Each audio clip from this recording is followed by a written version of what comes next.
Revenons à l'été flamboyant de 1986 au Mexique. C'était le moment où les champions du monde en titre, l'équipe nationale italienne, la Squadra Azzurra, brandissaient fièrement le Scudetto, accablés par d'immenses espoirs. Bien que leur parcours se soit arrêté en huitième de finale, cette génération de joueurs, mélange de légendes de 1982 et de jeunes talents, restait un témoin historique d'une période de transition chargée d'émotions. Près de 40 ans ont passé et leurs destins se sont séparés. Certains ont atteint les sommets de la gloire, d'autres ont trouvé la sérénité, et d'autres encore ont connu des tragédies bouleversantes. Prenons un moment pour nous pencher sur la vie de 14 des figures les plus marquantes de cette épopée inachevée. Alessandro Altobelli s'est imposé comme une lueur d'espoir, un phare de détermination inébranlable au sein d'une équipe italienne par ailleurs morose et désorganisée lors de la Coupe du Monde 1986. À 30 ans, surnommé Spillo, aiguille, en raison de sa silhouette longiligne, mais doté d'une capacité étonnante à dribbler les défenseurs et à conclure avec une précision chirurgicale, Altobelli portait à lui seul toute l'attaque des Azzurri. Avec 4 buts, il fut non seulement le meilleur buteur de l'équipe, mais aussi le seul à conserver la dignité d'un champion. Son infatigable activity, son utilisation méticuleuse de la moindre opportunité et son penalty transformé avec sang-froid face à la France témoignent du talent exceptionnel d'un attaquant de surface de classe mondiale de cette époque. Après un été passé au Mexique, la carrière d'Altobelli a continué de s'épanouir sous les couleurs noires et bleues de l'Inter Milan, où il est devenu l'un des plus grands buteurs de l'histoire du club, grâce à d'innombrables buts décisifs. Après sa retraite de joueur, au lieu d'opter pour une carrière d'entraîneur exigeante, Altobelli s'est tourné vers les médias et la politique. Il a été commentateur pour Al Jazeera et beIN Sports, partageant son expertise et sa voix captivante avec un public international. Sa vie personnelle est un modèle d'épanouissement et de sérénité, loin des scandales qui agitent souvent le monde du football. L'ancien joueur, véritable force de la nature, est devenu un homme raffiné, un analyste footballistique perspicace, qui se remémore avec un sourire satisfait et une grande fierté les années passées au service des Azzurri. Antonio Cabrini arriva à Mexico en 1986 à l'âge de 28 ans, au sommet de sa carrière, auréolé de la réputation d'être l'un des meilleurs latéraux gauches de l'histoire du football mondial. Surnommé Bel Antonio, le beau Antonio pour son charme qui fit chavirer des millions de cœurs, Cabrini était un véritable guerrier sur le terrain, doté d'une vision tactique avant-gardiste. Il fut un pionnier du jeu offensif pour un latéral, grâce à ses courses fulgurantes sur son aile et ses centres millimétrés. Même si l'Italie ne brilla pas lors de ce tournoi, la classe et le leadership de Cabrini restèrent un pilier. Il incarnait le lien parfait entre la solidité défensive du Catenaccio et la créativité du football offensif moderne. Après une brillante carrière de joueur à la Juventus, couronné de titres, Cabrini n'a pas opté pour une retraite paisible, mais s'est lancé dans un nouveau défi sur le banc de touche. Un moment fort de sa carrière d'entraîneur fut son passage à la tête de l'équipe nationale féminine italienne, où il a contribué à briser les stéréotypes et à rehausser le statut du football féminin en Italie. En dehors des terrains, Cabrini se comporte un gentleman raffiné. Il écrit des livres, travaille comme commentateur sportif et s'est même essayé à la télé-réalité. La vie de Cabrini est une belle histoire d'amour, où sa beauté physique se conjugue à son talent et à son intelligence, prouvant qu'il est non seulement une icône de beauté, mais aussi une grande figure du football italien.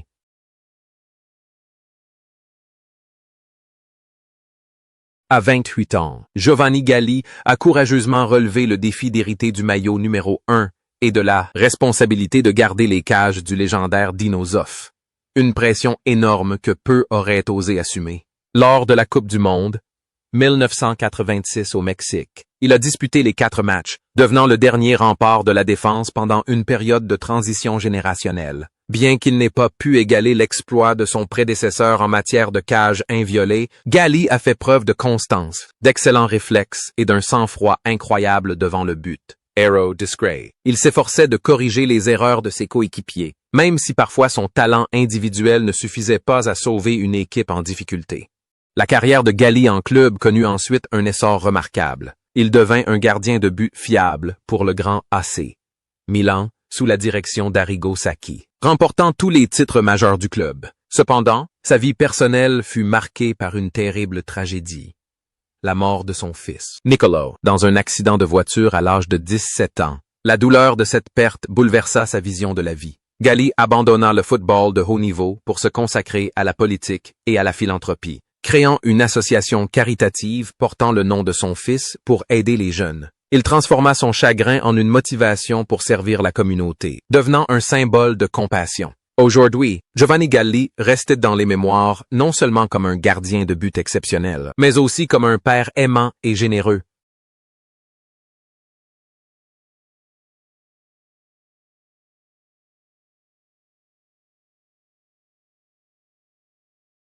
En 1986, Gaetano Scirea était le maître à jouer de la défense des Azzurri, un capitaine exemplaire à 33 ans. Scirea incarnait l'élégance et la finesse, un défenseur hors pair qui n'a jamais écopé d'un seul carton rouge durant toute sa carrière. En Mexique, sous un soleil de plomb et une pression immense, Scirea jouait avec le sang-froid d'un artiste, privilégiant l'intelligence à la force brute pour analyser les situations. Il était non seulement un roc en défense, mais aussi un initiateur d'attaque, un soutien moral irremplaçable pour ses coéquipiers. Le calme et la noblesse de caractère de Scirea étaient des atouts inestimables, un modèle moral auquel aspirait tout joueur italien. Après la Coupe du Monde, Scirea resta fidèle à la Juventus et se prépara à entamer un nouveau chapitre de sa vie en tant qu'entraîneur prometteur. Homme de famille, humble et réservé, il était respecté de tous ses adversaires, même de ceux qui détestaient le plus la Juventus. Cependant, le parcours de cette grande personnalité prit fin brutalement et tragiquement. Un jour pluvieux de septembre 1989 en Pologne, alors qu'il supervisait des adversaires pour la Juventus, la voiture de Gaetano Scirea fut impliquée dans un terrible accident et prit feu. Il mourut à l'âge de 36 ans, laissant derrière lui un choc et une douleur immense pour le monde du football. L'héritage de Scirea ne se limite pas à ses titres, mais représente à jamais l'image d'un véritable gentleman qui a montré au monde toute la beauté et la noblesse du football.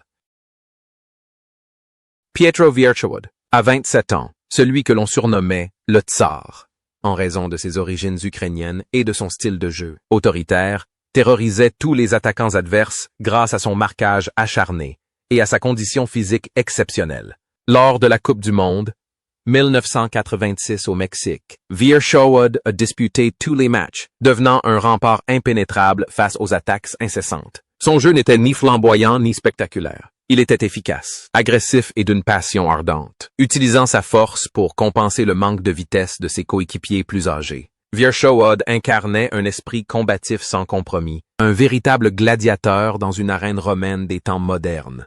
Ce qui est le plus remarquable chez Vierchowod, c'est son incroyable résilience, défiant les lois du temps. Il a évolué au plus haut niveau de la Série A jusqu'à 41 ans, conservant une excellente condition physique et rivalisant avec des attaquants qui pourraient être ses enfants, allant même jusqu'à remporter la Ligue des Champions avec la Juventus, alors qu'il était déjà en fin de carrière. Après sa retraite, il s'est essayé au coaching dans plusieurs clubs de moindre envergure, imposant son style d'entraînement fondé sur une discipline de fer et une préparation physique exigeante. Aujourd'hui, Vierchowod mène une vie relativement discrète, apparaissant occasionnellement dans les médias pour exprimer sans détour son point de vue sur le manque de combativité des défenseurs modernes.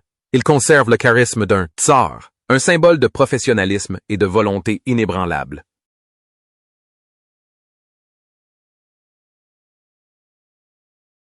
Fernando de Napoli, le jeune homme de 22 ans à la chevelure bouclée caractéristique, apportait un vent de fraîcheur bienvenu à cette équipe italienne vieillissante. Affectueusement surnommé Rambo par les supporters pour son style de jeu agressif et intrépide, ainsi que pour son tempérament de feu, de Napoli œuvrait sans relâche au milieu de terrain. Il incarnait la passion, parcourant le terrain pour récupérer le ballon, faire le lien entre les lignes et couvrir ses coéquipiers. Sa performance énergique lors de la Coupe du Monde 1986 au Mexique fut le tremplin qui le propulsa sur le devant de la scène, faisant de lui un pilier irremplaçable de l'équipe nationale pendant de nombreuses années et un symbole de la renaissance du football du sud de l'Italie.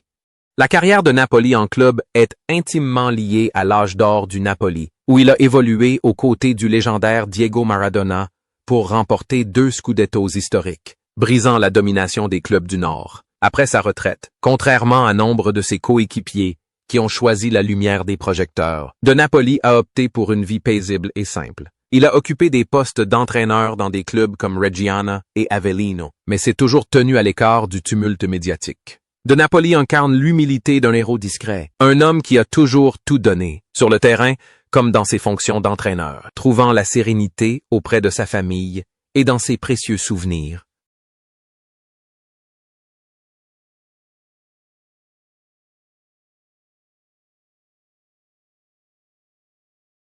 Salvatore Bagni, le milieu de terrain de 29 ans, a apporté à Mexico 86 la férocité, la ténacité et l'esprit combatif caractéristiques du football italien. Reconnaissable à ses chaussettes toujours baissées jusqu'aux chevilles, Bagni donnait le rythme au jeu, ce milieu défensif prêt à se jeter dans n'importe quelle zone dangereuse pour disputer le ballon. Bien que sa technique individuelle ne fût pas particulièrement spectaculaire ni raffinée, son assiduité, sa capacité à couvrir tout le terrain et son esprit combatif ont été des atouts majeurs dans la domination italienne au milieu de terrain face à des adversaires redoutables. Travailleur acharné, il acceptait les tâches les plus discrètes et les plus ardues pour ouvrir la voie et créer des espaces permettant aux attaquants de briller.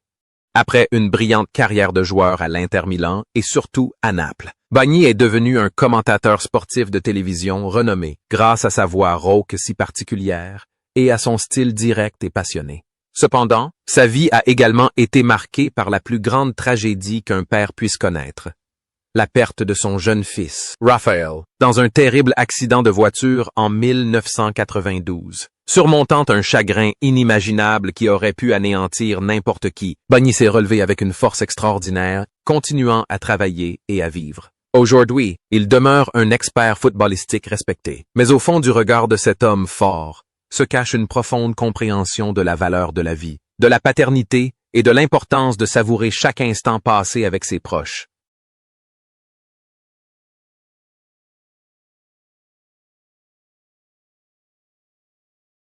Giuseppe Galderisi, affectueusement surnommé Nanou en raison de sa petite taille, 1,7 mètres environ, fut une agréable surprise pour le sélectionneur Enzo Bearzot lors du tournoi. À 23 ans, il fut titularisé lors des 4 matchs en attaque aux côtés d'Altobelli. Bien qu'il n'ait marqué aucun but et qu'il ait dû faire face à la pression liée à la responsabilité de remplacer Paolo Rossi, l'agilité, la souplesse et la capacité à déstabiliser les défenses adverses ont permis de créer des espaces tactiques précieux. Il incarnait l'espoir des jeunes talents, même si sa performance n'a pas été aussi explosive qu'espérée. Il a marqué les esprits par l'effort inlassable d'un petit joueur au milieu d'une multitude de défenseurs imposants. La fin de carrière de Galderisi fut marquée par une série d'aventures dans des clubs italiens tels que Milan, la Lazio, Vérone, Padoue, et notamment par une décision audacieuse. Jouer en MLS aux États-Unis pour le New England Revolution et le Tampa Bay Mutiny, alors que la Ligue n'en était qu'à ses débuts. Après sa retraite de joueur, il se tourna vers l'entraînement et le commentaire sportif. Galderisi a toujours conservé un sourire optimiste, une attitude affable et une passion indéfectible pour le football. Aujourd'hui, il reste très impliqué dans ce sport en tant qu'entraîneur dans les divisions inférieures italiennes, transmettant avec dévouement sa passion, son expérience et son enthousiasme à la jeune génération de joueurs, comme il l'a fait lui-même en son temps.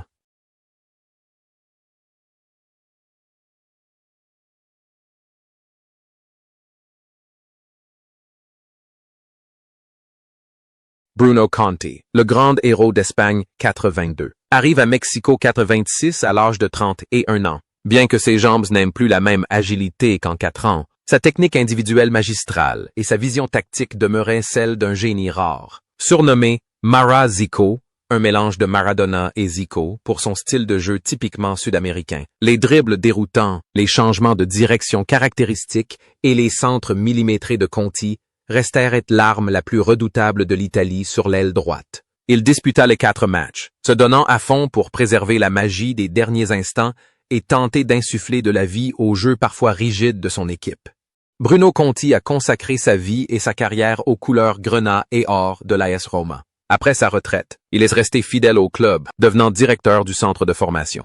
Il a joué un rôle déterminant dans la découverte, la formation et le développement des futures légendes romaines telles que Francesco Totti et Daniele De Rossi. Il a vécu dans la capitale, incarnant le respect absolu et devenant un symbole de loyauté indéfectible. Aujourd'hui, Bruno Conti demeure une figure indissociable de l'histoire de l'AS Roma. Il mène une vie de famille heureuse et épanouie et voit avec fierté ses deux fils suivre ses traces dans le football.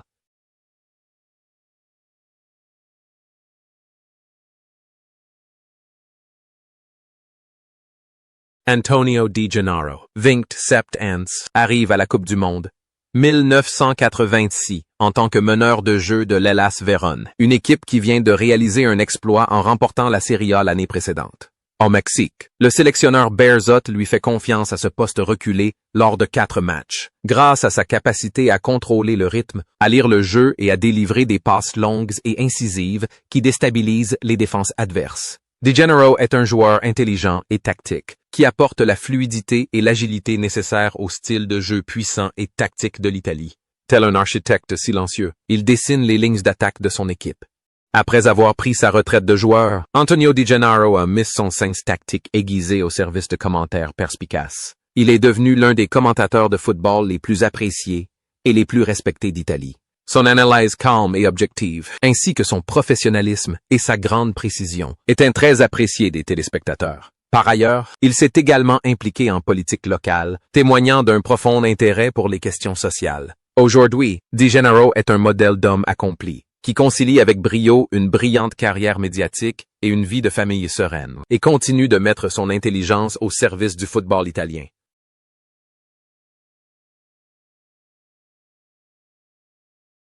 Giuseppe Bergomi, surnommé l'Ozio, oncle, depuis sa jeunesse en raison de son allure mature et de sa moustache caractéristique, participa à la Coupe du Monde 1986 à l'âge de 22 ans, fort d'une solide expérience acquise lors du titre mondial de 1982. Il disputa 3 matchs au Mexique, démontrant sa fiabilité, sa ténacité et son talent reconnu pour les tacles. Bergomi était un symbole de professionnalisme absolu, un défenseur polyvalent capable d'évoluer à tous les postes, de défenseur central à latéral, accomplissant toujours ses tâches avec une rigueur exemplaire. Sa présence témoignait de la discipline et de la détermination sans faille de la défense des Azzurri.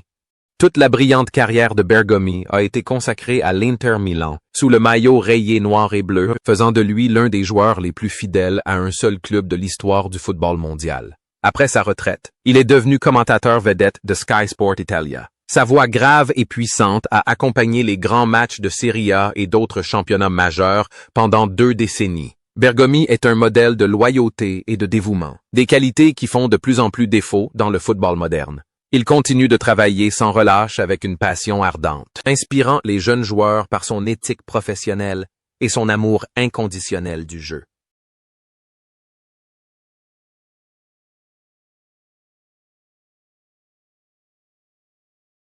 Gianluca Vialli débarque à Mexico 86 à 21 ans, incarnant le plus grand espoir du football italien, avec sa chevelure bouclée et son sourire radieux. Bien qu'il n'ait fait que 4 apparitions en tant que remplaçant et n'ait inscrit aucun but, ces brèves apparitions furent une étape cruciale vers une carrière brillante. Vialli incarnait la jeunesse, l'ambition et un talent inné. Il insuffla un nouveau souffle, promettant un avenir radieux à l'attaque des Azzurri après l'ère Paolo Rossi et Altobelli. La carrière de Vialli s'est ensuite épanouie à la Sampdoria, où il formait avec Mancini le légendaire duo redoutable, à la Juventus et à Chelsea. Après sa retraite, il est devenu un entraîneur et commentateur très apprécié, reconnu pour son intelligence, son humour et son style élégant. Le point culminant de sa carrière fut atteint en 2021, lorsqu'avec son ami proche Roberto Mancini, il mena l'Italie à la victoire au championnat d'Europe. L'image des 2 hommes enlacés et en larmes sur la pelouse de Wembley a ému le monde entier. Mais derrière ce sourire se cachait un combat silencieux et acharné contre une forme particulièrement virulente de cancer du pancréas. Vialli s'est battu avec un courage exceptionnel jusqu'à son dernier souffle. Le 6 janvier 2023, Gianluca Vialli s'est éteint à l'âge de 58 ans. Sa disparition est une grande perte, mais son sourire optimiste et son esprit courageux resteront à jamais une source d'inspiration pour ses supporters.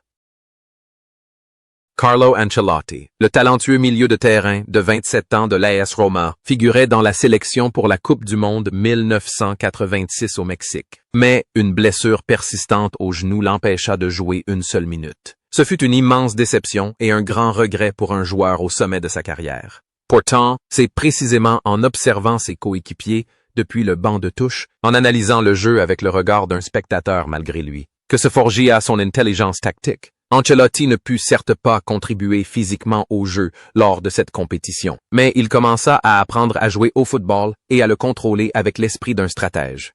Le reste, comme on dit, appartient à l'histoire. Carlo Ancelotti est devenu l'un des plus grands et des plus titrés entraîneurs de tous les temps, le seul à avoir remporté les 5 championnats européens majeurs et le plus grand nombre de Ligues des champions de l'histoire. Il est respecté et aimé non seulement pour son talent exceptionnel, mais aussi pour son calme, son humanité et son sens aigu de la gestion d'équipe. Un véritable Don Carlo du football mondial. Aujourd'hui, il règne en maître avec le Real Madrid, enchaînant les records. Preuve éclatante qu'un ancien joueur malchanceux a su transformer l'adversité en une légende vivante sur le banc de touche. Paolo Rossi, le grand héros d'Espagne, 82, et Ballon d'Or européen, arriva à Mexico, 86, à l'âge de 29 ans, auréolé de gloire. Un véritable icône, une légende vivante. Cependant, en raison de graves problèmes physiques et d'une blessure chronique au genou, il ne peut disputer une seule minute. L'image de Pablito, assis silencieusement sur le banc, les yeux emplis de tristesse, assistant à la défaite de son équipe face aux Français, marque la fin d'une ère dorée. Il incarnait un passé glorieux, un souvenir précieux, mais ne put rien faire pour sauver l'équipe de son présent difficile. Après le tournoi, conscient que son corps ne pouvait plus rivaliser au plus haut niveau, Rossi décida rapidement de prendre sa retraite. Il devint un homme d'affaires prospère dans l'immobilier et l'agriculture, et un commentateur sportif très apprécié, connu pour sa gentillesse, sa simplicité et son sourire constant. Rossi menait une vie paisible et heureuse avec sa femme et ses enfants, dans sa ferme de la pittoresque Toscane, où il produisait lui-même du vin et de l'huile d'olive. Cependant, une nouvelle tragique frappa la fin de l'année 2020. Le 9 décembre 2020, Paolo Rossi s'éteignait à l'âge de 64 ans après une courte lutte contre un cancer du poumon. La disparition de Pablito plongea l'Italie entière et le monde du football dans le deuil, signant la perte d'un fils exceptionnel qui avait jadis fait vibrer toute une nation, d'un homme qui avait écrit le plus beau conte de fées de l'histoire du football italien durant l'été 1982.